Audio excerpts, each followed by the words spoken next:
Hello students, last lecture में हमने cardiovascular system का पार्ट चालू किया है और कार्डियोवास्कुलर सिस्टम में हमने पेरिकार्डियम के बारे में डिटेल में एनाटॉमी इसकी पढ़ी है। आज के लेक्चर से हम लोग जो सीरीज चालू कर रहे हैं वो हमारे हार्ट के बेसिस पे है।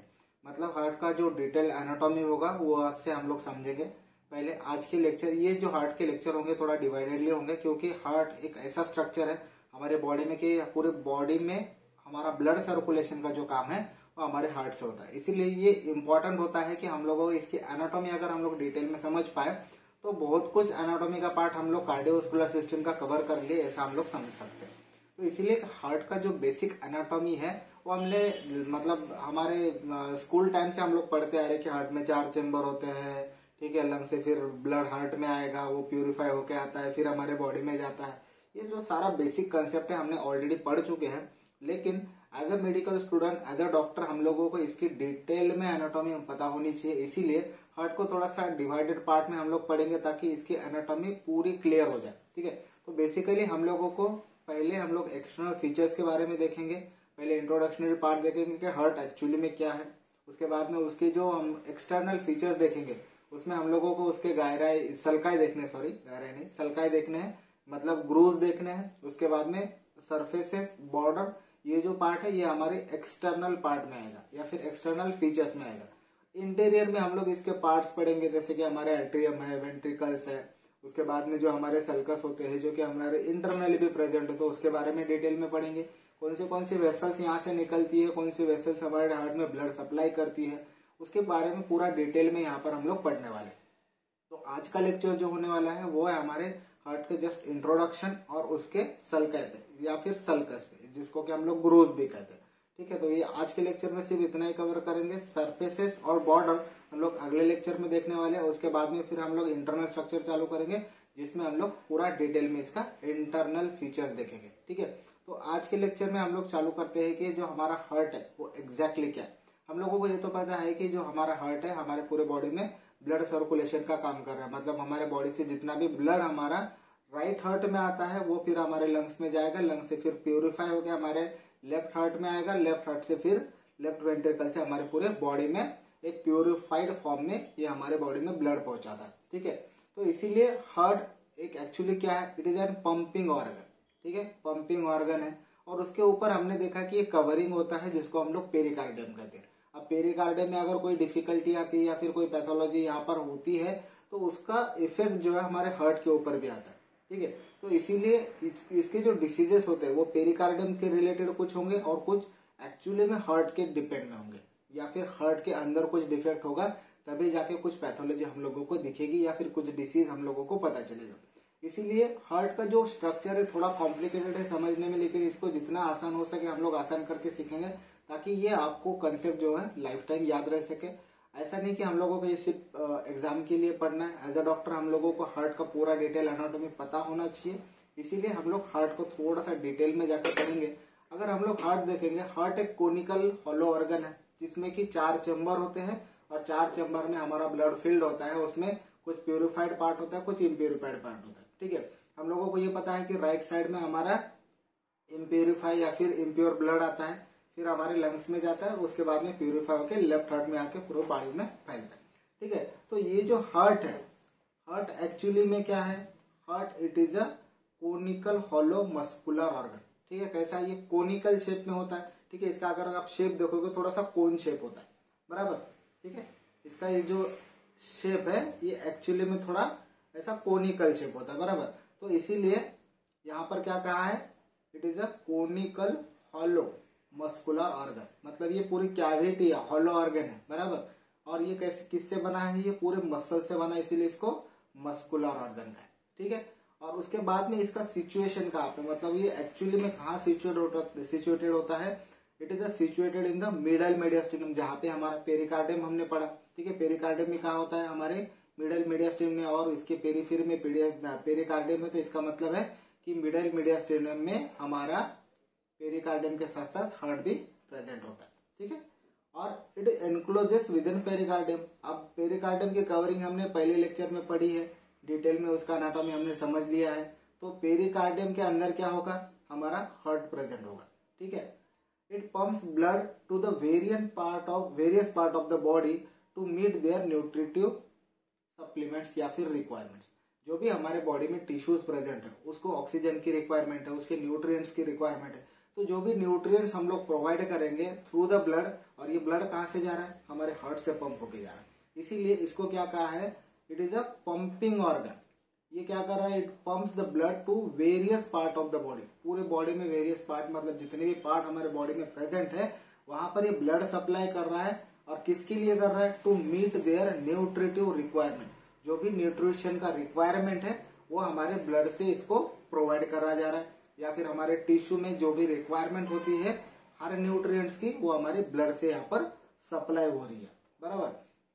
The heart is placed obliquely behind the body of the sternum, ठीक है। ये जो हार्ट है एक्चुअली में हम लोग पहले स्कूल में कैसे पढ़ते थे, हमारे टीचर्स हम लोगों को एक ऐसी डायग्राम निकाल के दिखा देते, ठीक है। ये हमारा हार्ट है, ये हमारा राइट एट्रियम है, ये हमारा लेफ्ट एट्रियम है, और ये हमारा राइट वेंट्रिकल है, और ये हमारा लेफ्ट वेंट्रिकल है, ठीक है। ऐसे ऑर्गन हम लोगों को दिखाते हैं, लेकिन इसका कैसा है शेप, कैसे दिखाते थे हम लोगों को, एक स्क्वायर टाइप में। लेकिन एक्चुअली में अगर हम लोग इसका एनाटॉमी देखेंगे या फिर इसका शेप देखेंगे, वो कैसा है, कोनिकल शेप में आता है, ठीक है। और अगर हम लोग इसका सिचुएशन देखेंगे, मतलब ये कैसे प्रेजेंट है, हमारी जो थोरैक्स कैविटी है तो उसमें कैसे है, ये ऑब्लिक प्रेजेंट है, ठीक है। इट प्लेस्ड ऑब्लिकली कहाँ है, behind the body of sternum. जो भी हमारा स्टर्नम का पार्ट होता है, ठीक है, ये स्टर्नम का पार्ट है, इसके बॉडी के बिहाइंड, ठीक है, स्टर्नम के बॉडी के बिहाइंड हमारा हार्ट प्रेजेंट होता है, and adjoining part of the costal cartilages. अब हमारे जो थोरैक्स कैविटी में कोस्टल कार्टिलेजेस प्रेजेंट होंगे या फिर स्टर्नम प्रेजेंट होगा, उसके बिहाइंड हमारा हार्ट प्रेजेंट होता है। So that the 1/3 of its lies to the right and 2/3 of the left of the median plane. अगर हम लोग इसका पोजीशन देखेंगे तो ये हमारा मान लो मीडियन प्लेन है, ठीक है, ये मीडियन बॉर्डर है। अगर हम लोग इसका पोजीशन देखेंगे तो यहाँ पर अगर देखेंगे ये 1/3 पार्ट आएगा, और 2/3 पार्ट आता है हमारा यहाँ पे लेफ्ट में, ठीक है।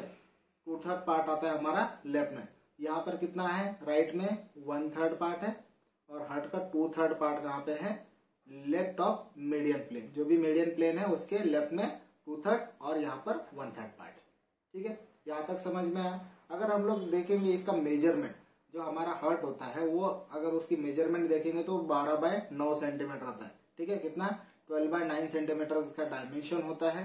अगर हम लोग वेट देखेंगे तो फीमेल्स में अगर देखेंगे तो वो 250 ग्राम मतलब 250 ग्राम का होता है। अगर मेल्स में देखेंगे तो वो 300 ग्राम का होता है, ठीक है। हार्ट को एक कॉमन टर्म यूज किया जाती है कार्डियो, ठीक है, कार्डियो, या फिर इसी की वजह से हम लोग क्या बोलते हैं, कार्डियक, ठीक है, कार्डियक अटैक, कार्डियक वेसल्स, ठीक है, कार्डियक वेसल्स। तो ये ग्रीक वर्ड है। और दूसरा एक वर्ड यूज किया जाता है कोरोनरी, ठीक है, कोरोनरी। और कोरोनरी की वजह से यहाँ पर जो वेसल्स होती है इसका नाम आता है कोरोनरी आर्टरीज, कोरोनरी वेन, ठीक है। तो ये जो वर्ड है कुछ ग्रीक वर्ड से आता है और कुछ लैटिन वर्ड से आता है, ठीक है। तो इसीलिए हम लोग जब भी कोई पेशेंट देखते हैं या फिर हम लोग टर्मिनोलॉजी सुनते हैं तो कार्डियक अरिथमिया, कार्डियक अटैक, ये ऐसे जो वर्ड यूज होते हैं वो कार्डियो की वजह से होते हैं, ठीक है। तो इसका मतलब क्या है कि ये जो वर्ड आया हार्ट के लिए वो एक ग्रीक वर्ड है, उसी की वजह से हम लोग इसके जो अलग अलग यहाँ पर टर्मिनोलॉजी यूज करते हैं वो यहाँ से आते हैं, ठीक है। अब इसके बाद में अगर हम लोग एक्सटर्नल फीचर्स देखेंगे तो हमारे हार्ट में एक्सटर्नल फीचर्स में हम लोगों को क्या क्या देखना है।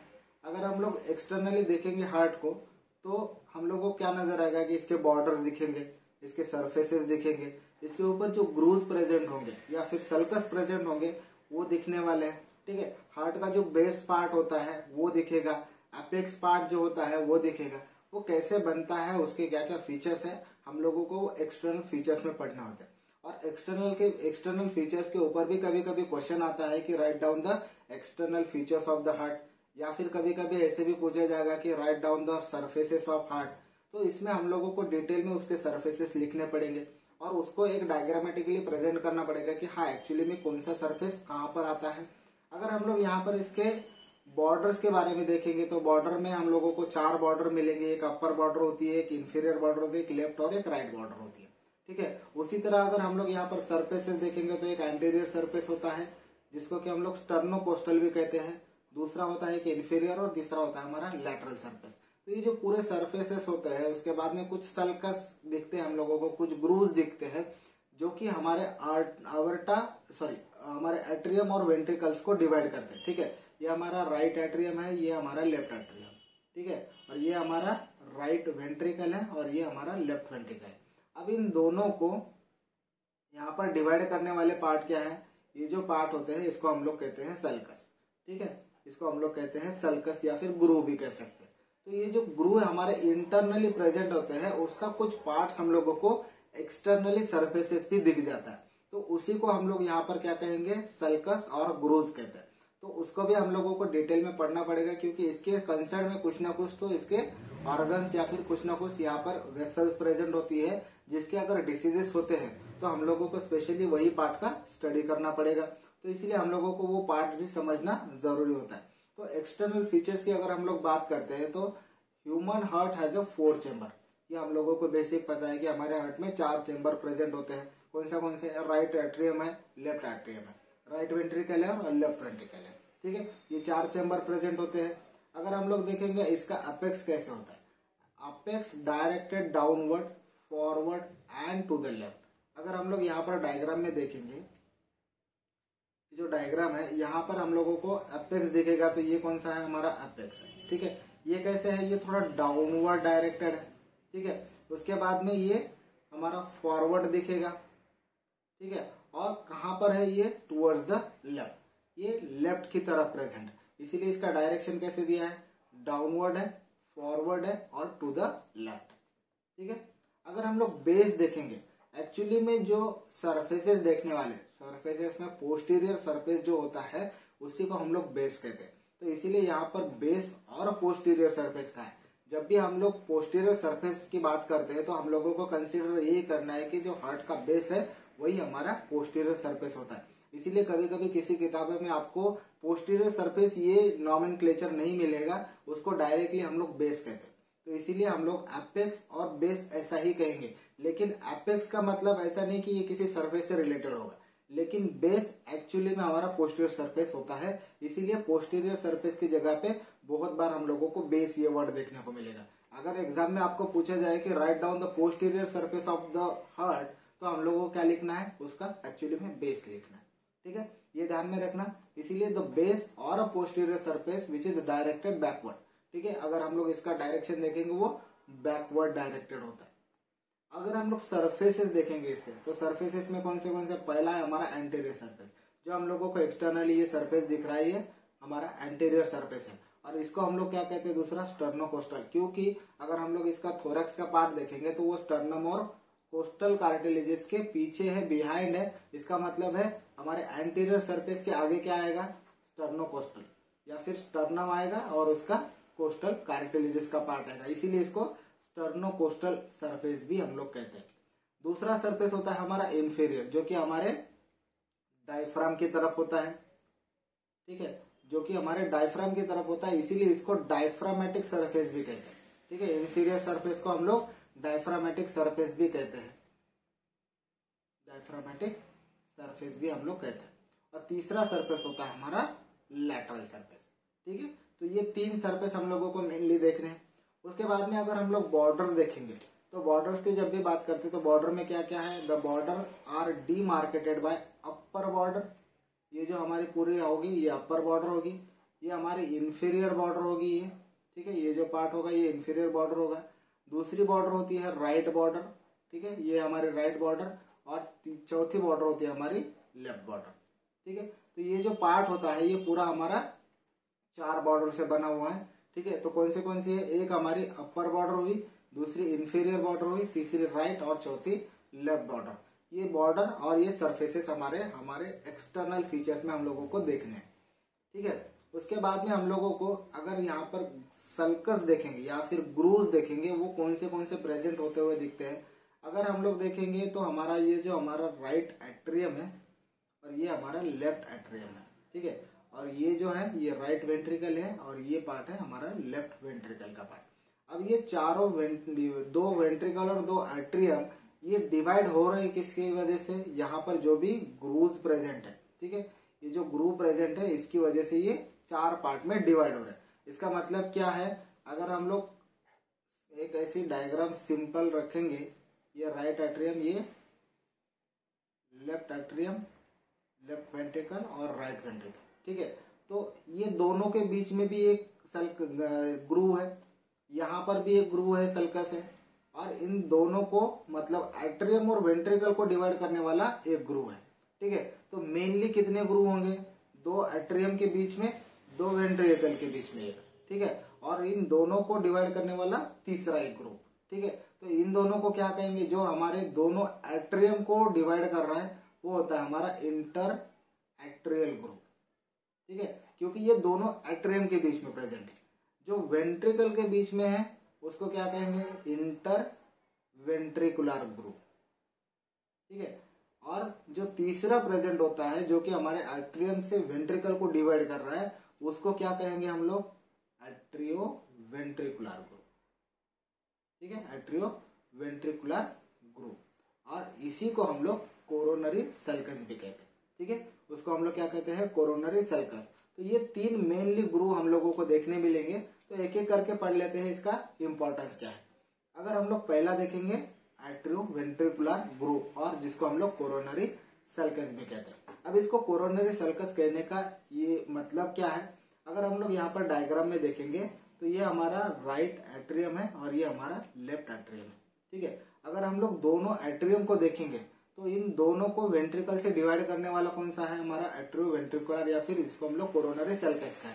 तो एंटीरियरली ये जो पार्ट है ये दिख रहा है आपको, ये पार्ट यहाँ से यहाँ तक दिखेगा, ये हमारा एवर्टा है और ये हमारी पल्मोनरी ट्रंक है। ठीक है, तो यहाँ पर अगर देखेंगे तो ये पार्ट यहाँ पर इनविजिबल हुआ, क्योंकि यहाँ पर ये दो पार्ट प्रेजेंट होते हैं। ठीक है, एक एवर्टा का पार्ट होता है, या हमारे पल्मोनरी ट्रंक का पार्ट होता है। इसके वजह से जो मिडल वाला पार्ट है वो इनविजिबल या फिर थोड़ा सा हम लोगों को दिखाई नहीं देता। लेकिन फिर लेफ्ट में अगर जाओगे तो ये पार्ट फिर से आपको विजिबल होने लगेगा एक्सटर्नली। तो ये जो पार्ट होता है ये होता है हमारा इंटर एट्रियो वेंट्रिकुलर ग्रूव। ठीक है, इंटर एट्रियो नहीं, एक्चुअली एट्रियो वेंट्रिकुलर ग्रूव। ठीक है, तो ये जो पार्ट है हमारा एट्रियो वेंट्रिकुलर ग्रूव है। अगर हम लोग इसको डिटेल में देखेंगे तो यहाँ पर ये राइट साइड में प्रेजेंट है और ये लेफ्ट साइड में प्रेजेंट है। ठीक है, तो इसका मतलब क्या है, अगर हम लोग एंटीरियर सरफेस पे देखेंगे या फिर एंटीरियरली इस सल्कस को देखेंगे तो इसके मेनली दो पार्ट आते हैं। एक तो होता है राइट एंटीरियर और दूसरा होता है हमारा लेफ्ट एंटीरियर पार्ट। ठीक है, अगर हम लोग राइट एंटीरियर पार्ट की बात करते हैं तो यहाँ पर हमारी राइट कोरोनरी आर्टरी प्रेजेंट होती है। कौन सी, राइट कोरोनरी आर्टरी प्रेजेंट होती है। अगर हम लोग यहाँ पर लेफ्ट में देखेंगे तो लेफ्ट सरकमफ्लेक्स आर्टरी यहाँ पर प्रेजेंट होती है। कौन सी, लेफ्ट सरकमफ्लेक्स आर्टरी, जो कि एक ब्रांच होती है हमारी लेफ्ट कोरोनरी आर्टरी की।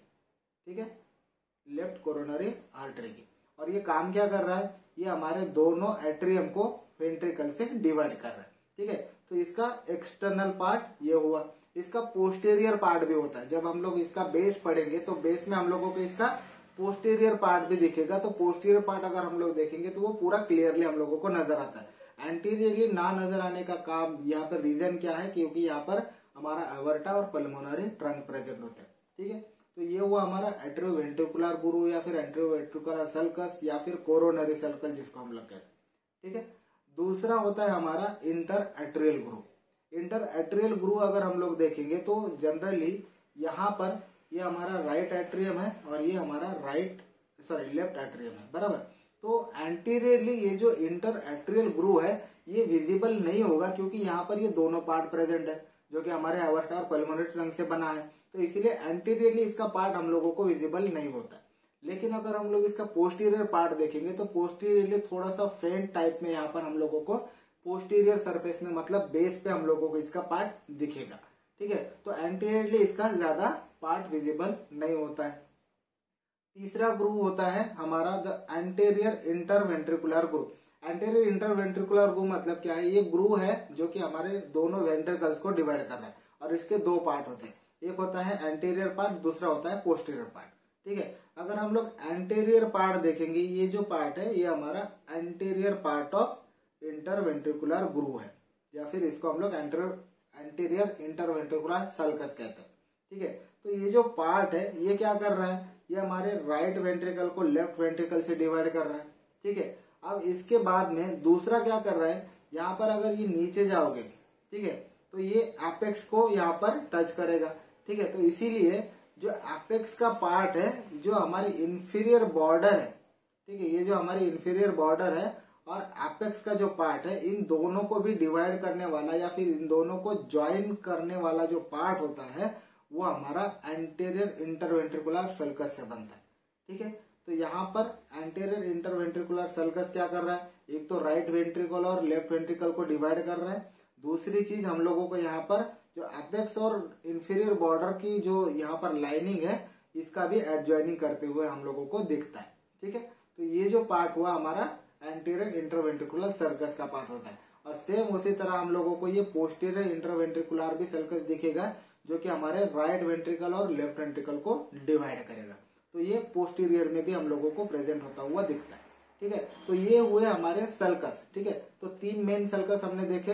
एक तो हमारा जो कि कोरोनरी सल्कस होता है, जो कि हमारे वेंट्रिकल्स को हमारे आर्टरियम से डिवाइड कर रहा है, जिसको कि हम लोग हमारा एट्रियो वेंट्रिकुलर ग्रूव कहते हैं। दूसरा हमने देखा जो कि एंटीरियरली हम लोगों को प्रेजेंट नहीं होता हुआ दिखता है, जो कि इंटर एट्रियल ग्रूव होता है, जो दोनों आर्टरिया को डिवाइड कर रहा है। तीसरा हमने देखा यहाँ पर इंटर वेंट्रिकुलर ग्रूव, जो दोनों वेंट्रिकल को डिवाइड कर रहा है, उसके साथ साथ इंफीरियर बॉर्डर और एपेक्स को भी ये डिवाइड कर रहा है। ठीक है, तो ये जो पार्ट हुए हमारे, ये सल्कस के या फिर ग्रूव्स के पार्ट हुए। अब इसके बाद में जो सरफेसेस और बॉर्डर का पार्ट आता है वो हम लोग आगे के लेक्चर में पढ़ेंगे। उसके साथ साथ एपेक्स और बेस के डिटेल भी हम लोग उसी लेक्चर में पढ़ने वाले हैं। ठीक है।